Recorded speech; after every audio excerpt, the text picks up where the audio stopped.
এই দুটোর মধ্যে গসাগু কিভাবে নির্ণয় করবে। দেখো এই দুটোর মধ্যে গসাগু নির্ণয় করার জন্য একটা ফর্মুলা আছে, ওই ফর্মুলার মাধ্যমে খুব তাড়াতাড়ি তোমরা গসাগু নির্ণয় করতে পারবে। ফর্মুলাটা একটু দেখে নাও।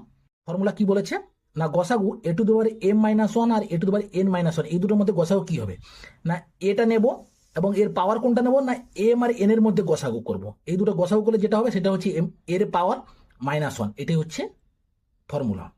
এবং অবশ্যই m এবং n কে অযুগ্ম হতে হবে।